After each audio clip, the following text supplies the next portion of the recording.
یعنی اپنے زمانے، ہر زمانے کے اندر امام ایسا لگتا ہے کہ اس زمانے کی بات کر رہے ہیں، اور کیوں نہ کرتے، ظاہر ہے کہ وہی سب سے بڑے معلم بھی ہیں، وہی سب کچھ بتانے والے ہیں، اور جس کے لیے رسول یہ کہتے کہ انا مدینۃ العلم وعلی بابھا، تو اس کے بغیر کیسے ہو سکتا ہے کہ چاہے قیامت تک کے جتنے بھی علم ہو اس سے امام واقف نہ ہوں۔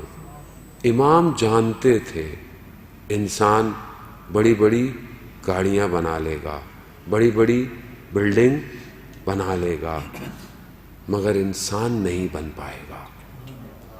اسی لیے امام نے جو نسخہ دیا وہ انسانیت کا نسخہ ہے۔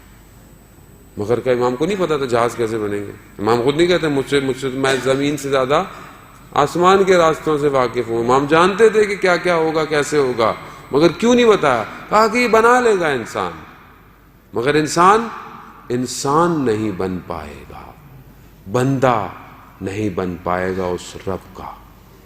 خوب آج جس بندے کے لیے آپ جمائیں، اس کے لیے خود انسان کامل نے جملے استعمال کیے ہیں۔ یعنی امام جعفر صادق علیہ السلام، اللہم صلی علی محمد وآل محمد، خوب امام خود انسان کامل ہے۔ امام جب زیارت پہ جاتے ہیں مولا کی تو مختلف جملے ہیں، اور جو زیارت نامہ ہم حضرت عباس کا پڑھتے ہیں وہ خود امام جعفر صادق نے تعلیم فرمایا ہے۔ یعنی انسان کامل یہ کہہ رہا ہے السلام علیکہ یا عبد صالح، اے عبد صالح میرا سلام ہو تم پر۔ عبد امام کا کسی کو عبد کہہ دینا یعنی خدا کا نیک بندہ، سہل بندہ، کہ جو مطیع ہے کس کا؟ اللہ کا، رسول کا، امیر المومنین کا۔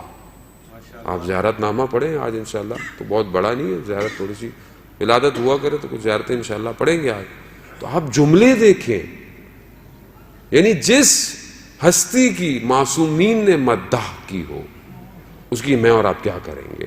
ہمارے پاس تو وہ لفظ ہی نہیں ہے کہ ہم حضرت عباس کے لیے کوئی گفتگو کر پائیں، بھلے تو توفیق ہے کہ ٹوٹے پھوٹے جملوں کو لے کے آپ کی خدمت میں، لیکن خود مختلف جگہوں پر خود وقت کا امام زمانہ عجل اللہ تعالی فرجہ شریف، اللہم صلی علی محمد وآل محمد، امام نے سلام کیا ہے، اور امام نے کہا ہے کہ وہ جس نے اپنے آج کو اپنے آئندہ کے لیے سب دے دیا۔ یعنی اس طرح کی جملے امام زمانہ جو ہے وہ حضرت عباس کے لیے استعمال کر رہے ہیں۔ ہم بھی آج حضرت عباس سے متصل ہوتے ہیں یہاں سے کہ انشاءاللہ خداوند متعال ہم سب کو حضرت عباس کے روضے کی زیارت نصیب فرمائے۔ خوب یقیناً ہر حرم کے اندر ایک الگ کیفیت ہے، ہر حرم میں ایک الگ جاہو جلال پایا جاتا ہے۔ آیت اللہ قاضی رضوان اللہ تعالیٰ علیہ کہ آپ کی صلوات ان کے درجات میں اضافہ فرمائے، اللہم صلی علی محمد وآل محمد، وہ کہتے ہیں کہ میں نے جب کشف اور شہود کے منازل میں دیکھا تو میں نے رحمت واسع کو کہیں اور نہیں پایا، امام حسین رحمت واسع ہے، یعنی جتنی بھی رحمت ہے وہ امام حسین کے ذریعے سے ہے۔ پھر وہ آگے بیان کرتے ہیں مگر اس رحمت واسع تک پہنچنے کے لیے ایک دروازہ ہے، اور وہ دروازہ ہے حضرت عباس کا، یعنی بغیر حضرت عباس کے امام حسین تک پہنچا نہیں جا سکتا، کہ وہی سردار ہے، وہی لشکر کا، وہی ہر چیز، یعنی اطاعت اور پیروی۔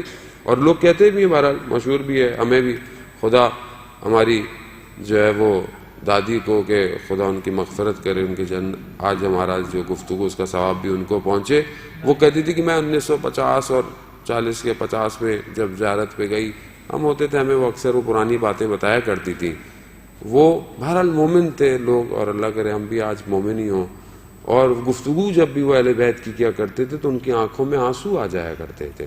وہ کہتی تھی کہ میں اس وقت بھی جب گئی تو میں نے دیکھا کہ ابھی تک حضرت عباس اطاعت کا پیکر ہیں۔ تو ہم کہتے تھے کہ کیسے دادی، یہ کیسے؟ کہتے ہیں ابھی بھی زری ایسا لگتا ہے کہ امام حسین کی طرف جھکی ہوئی ہے۔